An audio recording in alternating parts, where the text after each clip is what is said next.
સ્વામિનારાયણ હરે સંવત 1882 ચૈત્ર સુધી ત્રીજને દિવસ સ્વામી શ્રી સહજાનંદજી મહારાજ ગામ શ્રી જેતલપુર મધ્યે મહોલની જગ્યામાં આસો પાલવની હેઠે ઢોલિયો બિછાવ્યો હતો. તે ઉપર વિરાજમાન હતા અને સર્વ શ્વેત વસ્ત્ર ધારણ કર્યા હતા ને કંઠને વિશે ગુલદાવદીના બહુહાર પહેર્યા હતા અને પાગમાં ડોલરિયાના તોરા ઝૂકી રહ્યા હતા અને બે કાન ઉપર કર્ણિકારના 2 પુષ્પ ખોશ્યા હતા અને હસ્ત કમરને વિશે સુંદર લીંબુના ફરને ફેરવતા હતા ને દાડો 4 ઘડી ચડ્યો હતો ને પોતાના મુખારવિંદની આગળ સંત તથા દેશ દેશના સત્સંગી ભાઈ ભાઈ સર્વેની સભા ભરાઈને બેઠી હતી. પછી શ્રીજી મહારાજ સર્વે સભા પ્રત્યે પ્રશ્ન પૂછતા હોવાથી આ લોકને વિશે સર્વે વાદના કરનારા છે. તેમના 2 મત છે. તેમાં એક તો દ્વૈત મત છે ને એક અદ્વૈત મત છે. તેમાંથી મુમુક્ષુ હોય તે કિયા મતને ગ્રહણ કરે તે કહો. ત્યારે પુરુષોત્તમ ભટ્ટ બોલ્યા છે, હે મહારાજ, અદ્વૈત મતમાં તો પોતાના આત્માને જ ભગવાન જાણી ગમે તેવું આચરણ કરે તેથી મોક્ષના માર્ગમાંથી પડી જાય. માટે જે મુમુક્ષુ હોય તે તો દ્વૈત મતને ગ્રહણ કરે. ત્યારે શ્રીજી મહારાજે આશંકા કરી છે, દ્વૈત મતને વિશે તો જીવ, ઈશ્વર અને માયા તે સત્ય છે. તે જ્યારે માયા રહે ત્યારે જીવનો મોક્ષ કેમ થાય?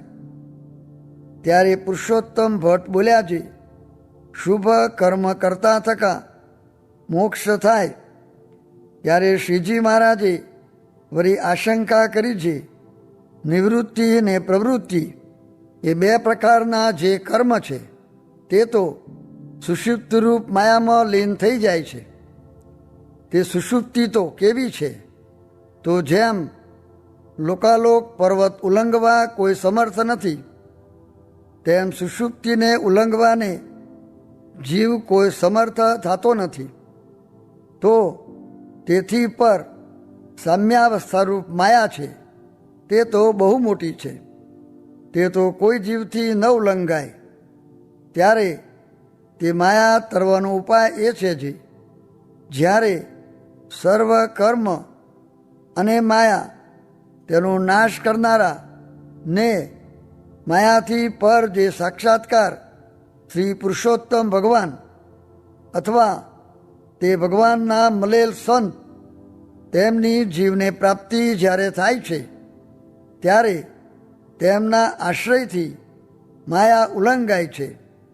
એમ કહીને શ્રીજી મહારાજ મહોલ ઉપર ભોજન કરવા પધાર્યા. પછી ભોજન કરીને પાછા આસો પાલવ હેઠે ઢોલિયા ઉપર વિરાજમાન થયા અને સર્વ સંતને અને હરિભક્તને અમૃત દ્રષ્ટિએ જોતા થકા શ્રીજી મહારાજ એમ બોલ્યા છે, પ્રથમ તો આ જીવને કોઈ ન માનતો હોય ત્યારે એની વૃત્તિ કેવી હોય, અને પછી જ્યારે 100 મનુષ્ય એને માને ત્યારે એનો અહંકાર તે પણ નોખી જાતનો થાય છે. અને 1000 મનુષ્ય માને તથા લાખ મનુષ્ય માને તથા કરોડ મનુષ્ય માને ત્યારે એનો અહંકાર તે જુદી જાતનો થાય છે. અને ક્યારેક બ્રહ્મા જેવો થાય, ક્યારેક શિવ જેવો થાય, ક્યારેક ઇન્દ્ર જેવો થાય. ત્યારે તે સવરા વિચારવાળો એમ જાણે છે, આ મારી મોટપ છે, તે આ વડે નથી. ત્યારે શા વડે છે? તો આત્મા વડે મોટપ છે. અને બીજું, સંતને સમાગમે કરીને મોટપ છે. કેમ છે? બ્રહ્માદિક જેવા મોટા છે તે પણ સંતના ચરણની રજને ઈચ્છે છે, ત્યારે સંતને વિશે શી મોટપ છે? તે કહીએ છીએ જે દ્રવ્ય પદાર્થે કરીને કે રાજ્ય કરીને તો કોઈ સંતને મોટપ નથી, પણ સંતને તો મોટપ ભગવાનની ઉપાસના ને ભક્તિ તે વડે છે. ને બીજું, સંતને આત્મનિષ્ઠા છે તે મોટપે મોટપ છે. અને એમ ન જણાય તો આત્માનો એમ નિશ્ચય કરવો છે. પ્રગટ ભગવાન જેને મળ્યા હોય એવા જે સંત, તેને વિશે આત્મબુદ્ધિ રાખવી ને તેને જ પોતાનું સ્વરૂપ માનવું. ત્યારે કોઈક આશંકા કરે છે, સ્વામી સેવકપણું કેમ રહે? તો ત્યાં દ્રષ્ટાંત છે જે ગાલવ રાજા હતા, તેને યજ્ઞ કરવો હતો, ત્યારે તેને શ્યામકર્ણ ઘોડા લાવવા હતા. તે શ્યામકર્ણ ઘોડા તો વરુણને ઘેર હતા, ત્યાં તો પોતાથી જવાય નહીં. ત્યારે તે ગાલવ રાજાએ ગરુડજીને તેડાવ્યા ને ગરુડ ઉપર બેસીને ઘોડા ત્યાંથી લઈ આવ્યા. ત્યારે શું ગરુડજીને વિશેથી ગાલવ રાજાને દાસપણું મટી ગયું? એ તો ન મટ્યું. તેમ બ્રહ્મ વેત્તાને વિશે આત્મબુદ્ધિ માનવી તે શા સારું છે? એને આવરણ ભેદ્યાની ગતિ છે તે સારું. એને વિશે આત્મબુદ્ધિ રાખવી.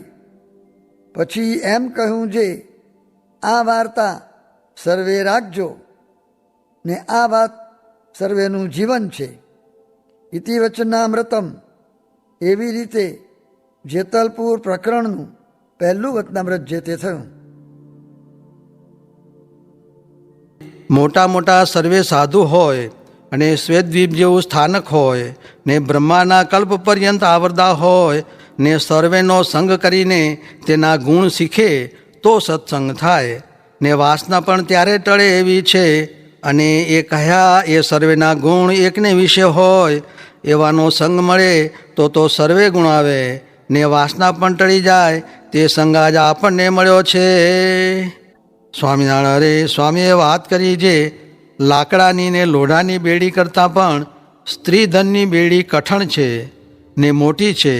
ને તે બેથી મુકાય તો પછી ઇન્દ્રિય અંતકરની બેડી મોટી છે ને એથી ન દબાય. એ તો માયા પરનો આવેલો હોય તે ન દબાય, બીજો દબાય. ને ઇન્દ્રિય અંતકરણથી ન દબાય એ દેવ કે મનુષ્ય ન કહેવાય. સ્વામિનારાયણ હરે સ્વામીએ વાત કરી છે, એક જણ એક મંદિરમાં 500 રૂપિયા મૂકીને ચાલ્યા ગયા, પણ એટલા રૂપિયા બેઠા બેઠા ખાઈને સાધુનો સમાગમ કર્યો હોત તો બહુ સમાસ થાત. સ્વામિનારાયણ હરે સ્વામીએ વાત કરી છે, સત્સંગ શબ્દનો અર્થ મોટા સાધુનો સંગ એ સત્સંગ. અને જેણે મોટા સાધુને વશ કર્યા તેને ભગવાન વશ થઈ રહ્યા. સ્વામિનારાયણ હરે સ્વામીએ વાત કરી છે, મોટાનો સંગ કરે તો ધ્યાન ભજનને ઘસારો આવે ને ધ્યાન ભજન કરે તો સંગમાં ઘસારો આવે. તેમાં શું કરવું? એ પ્રશ્નનો ઉત્તર કર્યો છે, સંગ કરવો.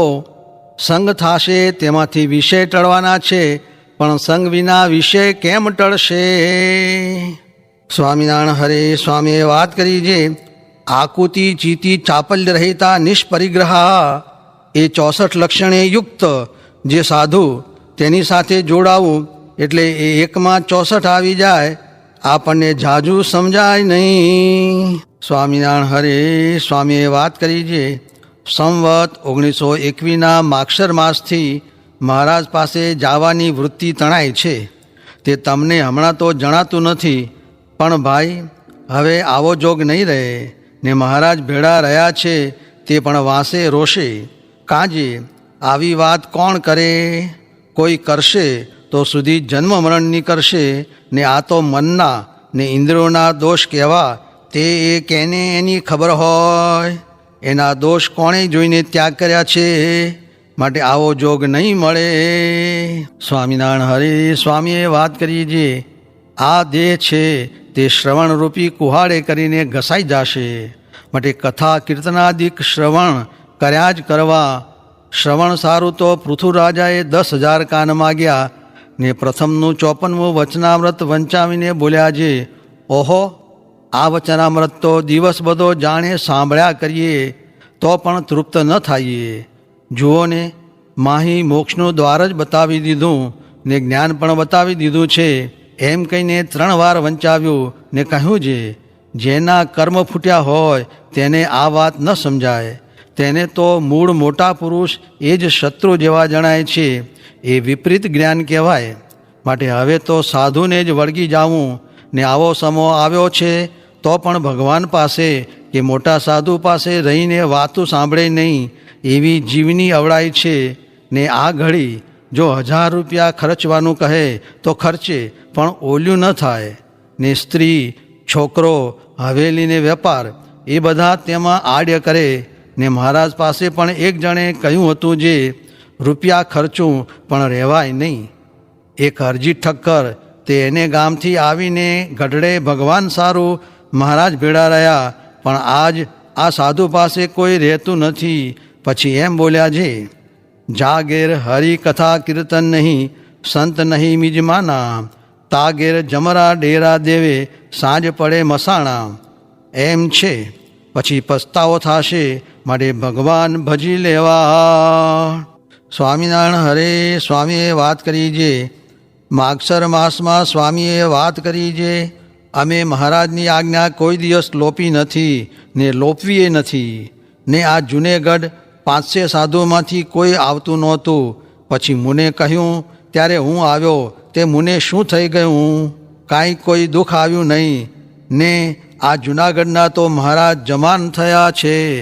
તે જુઓ ને, આવી વાતુચીતુનો જોગ ક્યાંય છે? પૂછો આ પરદેશી હરિજનને. ત્યારે તેણે કહ્યું છે, ના મહારાજ, આવો જોગ તો અહીં જ છે. પછી સ્વામી બોલ્યા છે, અહીં તો સંત ભેગા પ્રગટ સહજાનંદ સ્વામી પોતે વિરાજે છે.